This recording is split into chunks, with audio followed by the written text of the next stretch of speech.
Hi, I'm Bill O'Reilly. Thanks for watching us tonight. More evidence the far left is out of control in America. That is the subject of this evening's Talking Points memo. Yesterday was May Day, where communists and socialists celebrate their belief that stealing private property is a good thing.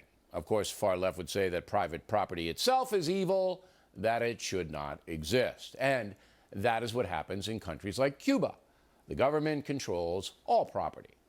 The United States, however, was founded on a capitalistic system where Americans can pursue success in a free marketplace, and then, when they earn money, they can buy what they want. That is called private property. But the far left in America doesn't like that very much. And yesterday in Seattle, thousands of loons took to the streets.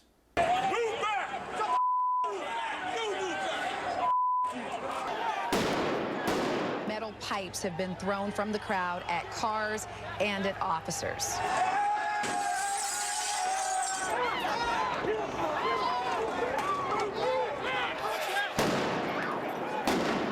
Just a second ago, someone lit off a six-pack of fireworks, and there was a cheer in the crowd. Careful, back up, back up!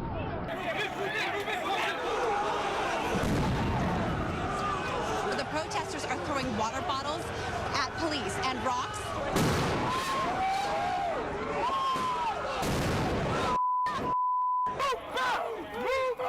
This is what some of these protesters want. They want to be arrested. They want it on TV. At least 17 people were arrested, 8 Seattle police officers injured, another black mark for that beautiful city, which is now controlled by left-wing zealots. But it's not just Seattle that's a problem. Most everywhere in the USA, the far left is running wild. In Florida, we saw a paid representative of Planned Parenthood testify that babies born alive should not be guaranteed life-saving help. And here in New York, a professor who teaches at NYU wants to do away with the traditional family standard. I say, why should there be marriage at all? What should limit it to 2, and why should it be monogamous? Nothing, in my view, gives the state that particular interest. I'm not arguing for those other forms, though I do, in my book, argue for the decriminalization of polygamy. I would agree that we should get rid of the sexual family. There's no reason in the contemporary world to base our relationships necessarily on sex. Now add to that the legalization of marijuana in Washington state and Colorado, the punitive taxation some states are levying on the wealthy, and a view that America is the villain throughout the world. And there you have the far left vision. 20 years ago, that craziness would have been openly rejected by most Americans, but today, traditional forces are somewhat disorganized, and many non-political Americans simply have no idea what's going on and don't really care. That leaves an open field for the loons who assaulted Seattle yesterday, and believe me, they are taking full advantage of it. And that's a memo. Now for the top story tonight, reaction. Joining us from Washington, liberal guy, James Carville. But you're not a far left guy, right? Well, first of all, these people are not far, they may be far left, they're criminals. They're breaking the law. So let's call people for what they are. But they're doing it in the name. They're doing it in the name of ideology. They're not doing. They're not drug dealers. They're doing it in the name of political ideology. They're breaking the law in the name. Let me tell you, the Catholic Church is very far left when it comes to economic theory. This Pope is very critical of capitalism, as was Pope John Paul. You don't see them rushing the barricades. They issue encyclicals, or they do these kinds of things, and that's the way that you have debate in a civilized society. But those people don't represent any of the liberals that I know, or progressives, or Democrats, or whatever the heck y'all call us over here on Fox. All right, but you would say they are far left people, correct? Well, yeah, I mean, they're anarchists. They're also breaking the law. You and I may disagree on politics, but we agree that you got to follow the law. You can't assault police officers. Yeah, the rule of law is what makes democracy hum. They don't want democracy, though, those people. You know what they want. But I'm interested, though, because you are firmly ingrained in the liberal community. This Planned Parenthood woman, you remember the story. She's a lobbyist down in Florida. And she was testifying, and then they asked her, well, what if the baby's born alive? You know, and she said, well, it's up to the mother and the doctor. The society should not provide protections. Would that be a liberal tenet, or is that a far left tenet? Wouldn't be my tenet. All right, so you would say it wouldn't be any doctor would 90% violate the of what? Hippocratic oath. Yeah, well, I mean that's if you want to get into that territory, your liberal beliefs will be challenged because 90% of OBGYNs in America will not perform abortions. They simply won't do it.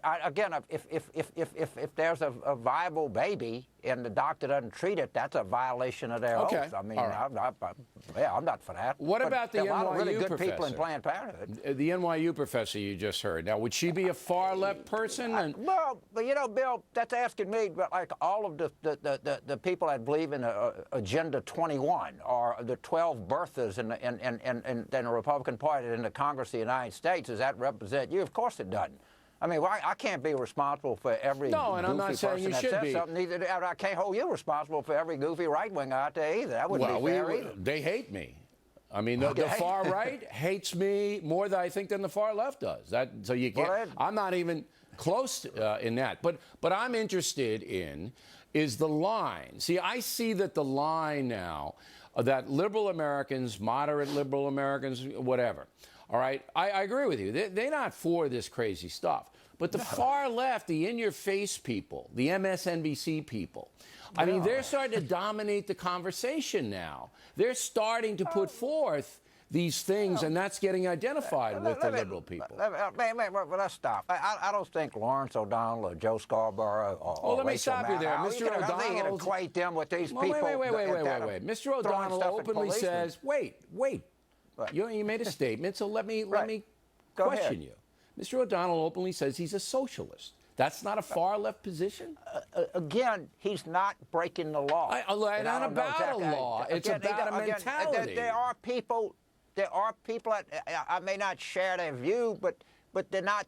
When you start breaking, do you share these crazy birthers views or these agenda? Of course not. Glenn Beck, this whole. Of course you don't. Of course they're loony. Beck and I go at it all the time here. But wait, you're dodging the question, though. I'm not dodging the question. I gave you concrete examples of far left people. All right, and you're telling me they're not far left. I don't view Rachel Maddow as far left. I don't view Joe Scarborough or Mika Brzezinski as far left people.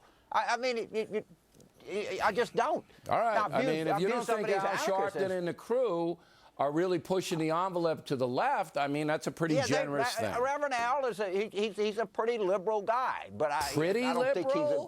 Well, he's a liberal guy. Pretty as in good looking? Right. All right, Carville.